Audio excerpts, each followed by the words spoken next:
Hello everyone, how are you doing? I hope you are doing well. तो इस video में हम एक क्वेश्चन ले रहे हैं।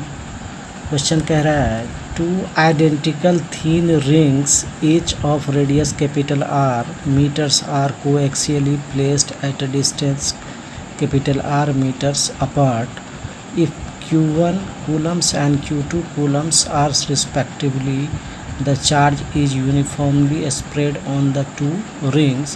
The work done in moving a charge from the center of one ring to that of the other.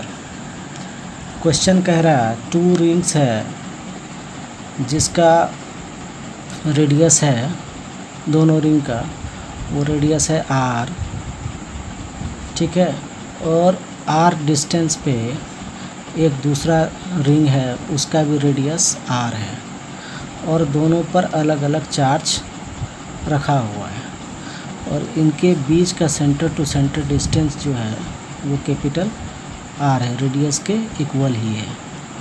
तो यहाँ पर अगर Q चार्ज को यहाँ से किसी भी रास्ते से लेके इसके सेंटर तक लेके जाए, सीधा लेके जाए या किसी भी रास्ते से लेके, क्योंकि कंजर्वेटिव फोर्स फील्ड है, तो वर्क डन कितना होगा उसको हमको फाइंड आउट करना है। तो हम लोग जनरल कंसेप्ट जानते हैं, अगर किसी चार्ज को पोटेंशियल डिफरेंस के अक्रॉस में मूव करते हैं तो हमको वर्क डन करना पड़ता है। अगर मान लेते हैं यहाँ का पोटेंशियल V1 है और यहाँ का पोटेंशियल V2 है और Q चार्ज को किसी भी रास्ते से लेकर इस पॉइंट से इस पॉइंट तक लेके जा रहे हैं तो वर्क डन करना पड़ता है हमको। तो वो वर्क डन होता है कितना चार्ज को लेके गए और इन दोनों के बीच का पोटेंशियल डिफरेंस के प्रोडक्ट के बराबर होता है। तो हम यहाँ सेंटर पे इस सेंटर का पोटेंशियल अगर निकाल लेंगे सिस्टम के थ्रू तो हम वर्क डन को भी निकाल लेंगे। तो सेंटर 1 पर जो पोटेंशियल होगा वो खुद के कारण होगा, रिंग 1 के कारण, और रिंग 2 के कारण भी इसके सेंटर पे होगा। तो खुद के रिंग के कारण जो होगा वो होगा K, क्योंकि इस पे चार्ज कितना है Q1 है और इस पे चार्ज कितना है Q2 है।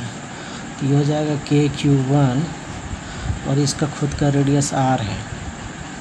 अब प्लस, अब इस रिंग के कारण इस पे कितना चार्ज मतलब कितना पोटेंशियल होगा, तो इस रिंग के कारण ये दूरी निकालना पड़ेगा सेंटर से इस रिंग का।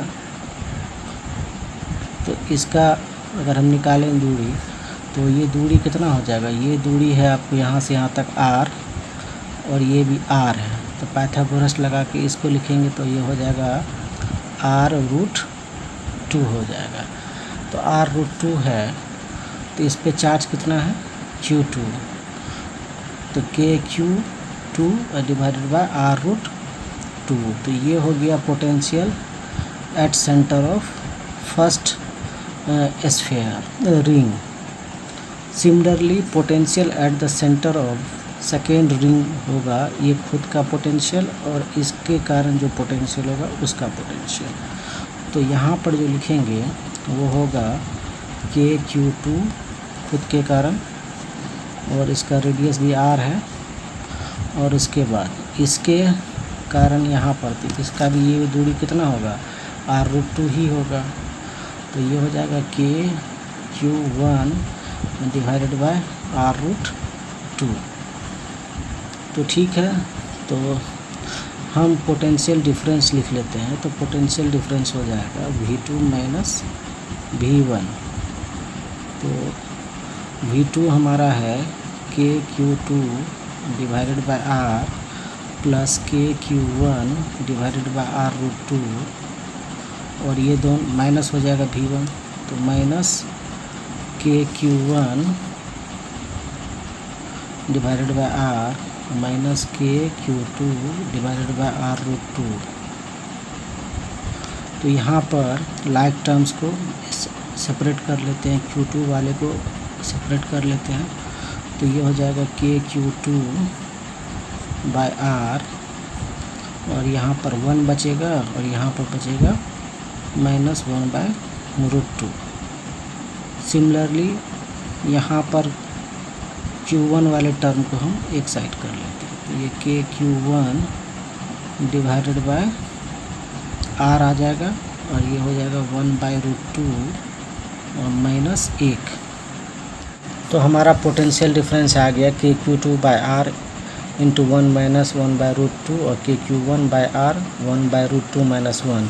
अगर हम यहाँ पर माइनस साइन को बाहर ले लें तो इसको हम आगे लिख सकते हैं V = KQ2 divided by R into 1 minus 1/√2 और यहाँ पर माइनस बाहर ले लेते हैं तो KQ1 divided by R into 1/1 minus √2, क्योंकि हम माइनस ले लिए। हम जानते हैं अगर कोई A plus A minus B रहेगा तो इसको हम लिख सकते हैं minus of B minus A। इसी कंसेप्ट का यूज कर लेंगे आप। अब यहाँ पर ये दोनों कॉमन है तो K/R भी कॉमन है, 1 माइनस 1/√2 भी कॉमन है और अंदर में बचेगा Q2 और माइनस Q1। तो पोटेंशियल डिफरेंस तो हमारा आ गया। इसको और भी आगे लिख सकते हैं 1/4 pi epsilon not into √2 minus 1 divided by √2 into Q2 minus Q1, क्योंकि K इक्वल टू होता है 1/4 पाई एप्सिलॉन नॉट। अब जो है हम करते क्या है, वर्क डन निकाल लेते। तो वर्क डन इक्वल टू क्या होगा, Q into V2 minus V1 या Q इंटू V हो जाएगा। तो V हमारा कितना है 1/4 pi epsilon not into √2 minus 1 divided by √2 into Q2 minus Q1।